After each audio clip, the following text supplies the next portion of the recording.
Hey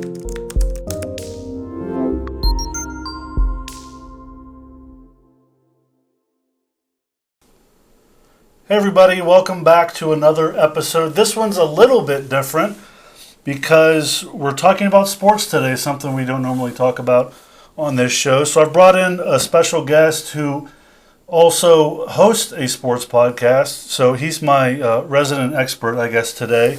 His name is Cam Tracewell, and that podcast is called TCAM Sports Podcast. Cam, thanks for stopping by today. Thank you for having me. So you've got one episode, or the episode that I saw talked about specifically WVU Basketball and Coach Huggins. So first of all, where can we find the podcast at? The podcast is located on Spotify.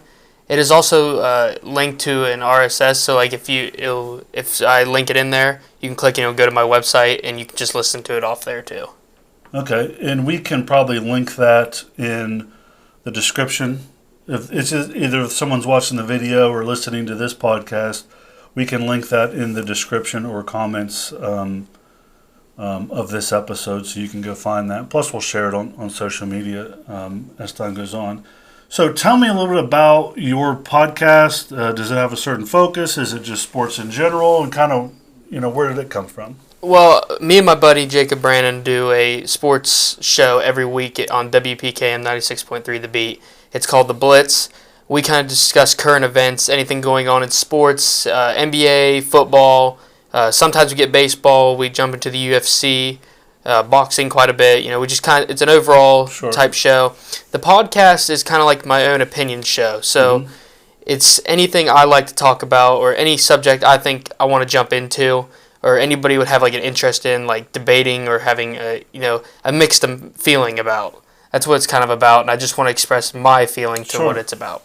So the first one, and we're not going to get into the details because you need to go over and listen to it, is about Coach Huggins and a little bit about, can you give just like a quick synopsis of that? The podcast is about, what's the future for Huggins and what's West Virginia's goals, what's going to be happening. West Virginia needs to advance to the Elite Eight or the Final Four, or try to make a push and get out of the slump that they were in. And now that they have beaten Baylor and they have beaten Iowa State, and hoping they can jump into the Big 12 tournament with a lot of momentum and a lot of pride to try to represent the West Virginia Mountaineers. So that transitioned us to where we are today, recording this a few days before the Big 12 tournament starts on Thursday at 9:30 against Oklahoma.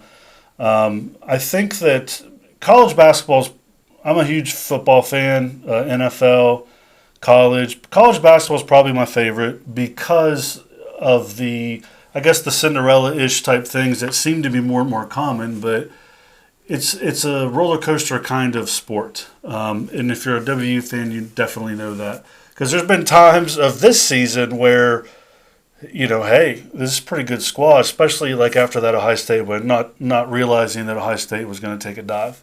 But at the time, they were really good. It was a neutral court win. Those are always good because it's kind of tournament prep. Neutral court in an NBA arena are always good. That's why they schedule those early, because it's good prep for tournaments, which is what they're about to go into. So, they rattled off a bunch of wins. They rattled off a bunch of losses, frustrating losses, not played well. The other team played better losses. So you kind of get into those grooves, and it really is a game of runs within the single game. It's a game of spurts and a game of runs. But within the tournaments and the season, still, it's within a game of runs. Teams can get hot at the right time, which a lot of that is, in my opinion, is cohesiveness. Some of it's, the cream rising to the top as far as shooters and stuff like that. But I think that when teams can gel at the right times, that's when you see those runs. So that's why I'm really excited. There's definitely some better, some more hope as of the last two games. But I think going into the tournament, where WVU historically has played well, I don't know if it's the arena, the environment, or what the deal is, but they historically have played well in this tournament. But Oklahoma is not a team they've played well against this year. Yeah, losing those 2 games, Oklahoma beat them on February 8th, 69-59, and they beat them on the 29th of February, 73-62. Now, we all know that in football, the Big 12 isn't really like, it's not a bigger conference. Like, you got the SEC. Right. You got the Big 10. There's a team or two at the top. Yeah. Right, yeah. But in basketball, it's a little bit different. It's kind of like, the ACC is normally the conference that dominates basketball, and SEC just has Kentucky and sometimes Florida, and it just depends on the year for them. But the Big 12, in my opinion, is the second best conference in college basketball. As Kansas is good every year. Baylor can either go up or down. Texas Tech went to the national championship game last year. And West Virginia is always up there in top 3 or 4 spots in the Big 12. And Texas, and we see Texas, TCU, Kansas State's never this low. They're really having a bad year. They were good. Yeah, they're usually pretty decent in basketball. Oklahoma is, I wouldn't say they're the greatest basketball team. They're better football. They're more dominant in Big 12 football. But for Oklahoma to be beating West Virginia, and West Virginia shouldn't be losing these type of games, I thought, they got to figure out this offensive run. They got themselves in this low momentum, and they just couldn't get out of it, and they just kept losing and losing and losing, and just couldn't get out of the slump that they needed to get out of. Yeah, and if you're Oklahoma's coaches, you're telling your players, listen, we beat them twice, we can beat them 3 times. If you're West Virginia's coaches, you're saying it's hard to beat a team 3 times. So it kind of depends on what point of view you want to take. Not just because I'm on the West Virginia side, I do think it is really hard in this competitive league to beat someone 3 times, especially when the 3rd time's neutral court in a tournament environment. So and those other games weren't terribly far off, I don't think, of each other. So it should be a good game. I've got a couple thoughts on, more of I guess, keys to the game. I personally don't get to watch every minute of every game due to my life and my schedule, but these are some observations I have. Some of them you can just look at statistics, and if you've been around enough basketball and coaching and different things, you can look at some statistics, and announcers will allude to this. Well, if you looked at the stat sheet, you would think so-and-so is killing them, and they're not. So it's not always true, but obviously their hallmark for West Virginia is their defense. It's what's kept them in a lot of games. It allows them to go on some runs because their offense is hot and cold. So when it's cold, they may not get ran out of the gym. You know what I mean? Mm-hmm. So if they can just continue that, I think it's been pretty solid. They like those lower scoring games. They go 12 deep, so they're not afraid to foul you and do different things like that. So it can where other teams may not be that deep. So those can be ways that the defense keeps them alive. But the big thing really is offense in general, but really the free throw line. So the Baylor game there, Baylor was 10 of 17? Mm-hmm.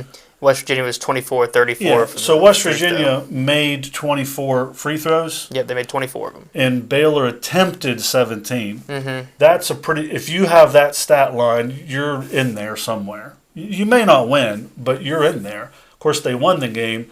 And if they can create that situation, and what that means is a couple things. A, they made their free throws. And B, they weren't fouling as much, at least in the act of shooting or in certain times of the game. Late, putting them on the line a bunch. So sometimes those numbers are skewed because of game situations. But that's a pretty good indicator that a team's going to be successful is if they can make more than the other team attempts, especially by that margin. And the third thing, in my opinion, is the presence inside. Culver is an absolute liability at the free throw line, so it's kind of a weird thing because he can score, he can defend. He can't shoot free throws. So if it's a late situation, even if you're up, down, close game, and I'm Oklahoma, we're going to get on Culver and put him on the line because he's not going to make them. He's just flat out not going to make free throws. So that's a huge liability. And that's a tough scenario where I think Oscar in the last game did well. But that's a tough scenario, where you have a guy like that. It's a liability. If he's making free throws, he's got to play. But there could be a scenario where he's on the bench, even though he could be our most efficient scorer because of that. And they just haven't played well on the road. I think that, They have played well in Kansas City in the past. Some of the NCAA games, I don't know what's going on there. Some of them they're really good. Some of them they're not. But they typically play well in Morgantown. Obviously, West Virginia travels well. So hopefully they can kind of get that, the Coliseum feel, I guess, because they haven't played well on the road this year. And they're on the road from here on out. Well, everybody's on the road, and but except for Kansas and Kansas State, they're pretty much in their home state, Right. battling this. But I think beating Baylor was the biggest. I told on my radio show, this is actually a must-win game. Sure. The reason I said this was a must-win game for them is because they need the momentum, they need the pride to be able to go in to the tournament and take on whoever they were going to play. And taking on Oklahoma, Oklahoma's been, they're a dominant team, but they can be beat. And I really think they can be beat, and I think that West Virginia beats them. They can, Baylor's the most likely going to be in the semifinal, and they'll battle Baylor again. And it's what we've seen over Baylor the last couple weeks. They've been in a slump. They just recently dropped into a slump, losing to Kansas. They haven't won a game since. Mm-hmm. So if we can beat Oklahoma, get away from them, take on Baylor. Baylor's been in a slump. If we can take advantage of Baylor being in that slump, I think we could take on Kansas, and Kansas being that most dominant team, they're going to be the hardest team to beat for anybody because most analysts around the world are picking Kansas to win the whole thing because how dominant they've been throughout the year. But if they can, if West Virginia can play defense, hit their free throws when they need to, get down low, but also they need to shoot more threes to beat Kansas, because Kansas got big boys underneath in the center. So they're going to have to use their wings and, be in the corners, be able to shoot the ball. If they can shoot the ball, they can beat this Kansas team. Right, and that's what I love about Huggins is he's going to have something for him that maybe they haven't seen, or some sort of game plan for this tournament that is going to be a little bit different because all these coaches know each other inside and out. They've played each other head-to-head 2, potentially 3 times every single season. A lot of them are veteran coaches, so it is tough. To kind of bring out these wrinkles. So that's what they're going to be. They're going to be little wrinkles in offense and little wrinkles in defense that try to steal 2, 3, 4 baskets or something like that, which could be the difference in the game. So, yeah, plus WVU's playing for a seed. I mean, they've at one point were as high as bracketology, and I hate bracketology in January because whether that affected them or not, I doubt it, but it could have. They were predicted as a 2 seed at one point. I don't know where they are now. Probably just changed today. They're in the 6th seed. They're going to be in the 6th seed in the Los Angeles. Yeah. So, and if they don't do well Thursday, that could change. So, and seeding really is important. And a lot of that's out of their control. There's been plenty of examples of schools getting misseeded, good teams getting seeded low, and it kind of throws some things off because you get really good matchups in games where you kind of didn't think you would. Then you got blowouts and Elite Eights and things like that. So they got a lot to play for. I think all of the Big 12 does. I think they're always looked favorably in the NCAAs because of the schedule in the conference. But I think West Virginia's guys, a lot of these guys haven't played in the tournament. Now, a lot of these guys are freshmen and sophomores. They're pretty young guys. Sheboy, just coming in this year, he's been a dominant force, and we've all seen it. I'd like to see more from Jordan McCabe. Jordan McCabe played against Baylor. He had 0 points, 0 assists, one rebound, and he only played 6 minutes. I think he should play more than 6 minutes because I think, when he goes in there, he helps that offense. He kind of controls the offense, and, even though they won this past game, you see in the past couple of weeks, even when they were losing, he still was taking control and he was still, making the offense flow and making it move. I like to see more from him. And Chase Harler, I like to see more. Same stat line, 0-1. He had 0 points, one assist, and 1 rebound, and he played 17 minutes. So he needs to, score more buckets. But other than that, I think the rest of the team is, they're coming together. Route, the forward, has to play a little bit more, and Harley. And then Haley, I expect a little bit more points. Even though he's a bad free throw shooter, I still think he can get some points, mid-range shots, and get some more points that they need in that game. Definitely. So we'll do this again, hopefully before the NCAA's. We probably won't get together but before that. So the next time we get together, the tournament, the conference tournament will be completed, and then we'll be talking about the NCAA's. Which, a lot of that is, like I said, it's seeding, it's location. They've had some NCAA games in Cleveland, Columbus, where it's like Morgantown 2.0, and I think that's a big help for them. So it all depends on where they are in the bracket and where they are geographically. So, again, I appreciate you swinging by. It's TCAM Sports Podcast. I'll link it in this. It's on Spotify. There's a website. Is that? I'll link the website to you. We'll link all that together. And the radio show, tell me about that again, when that is. The radio show is every Thursday at 4. Me and Jacob, just current events, what's going on in sports, our own opinions, our debates. It's just an entire sports show, so we cover multiple sports through an hour. And what's the station? It's WPKM 96.3, The Beat, the college radio station. Cool. Well, I appreciate you swinging by, and I look forward to seeing you next time. Thank you so much for having me. Thank you for watching this video. Please subscribe or follow us for more videos like this.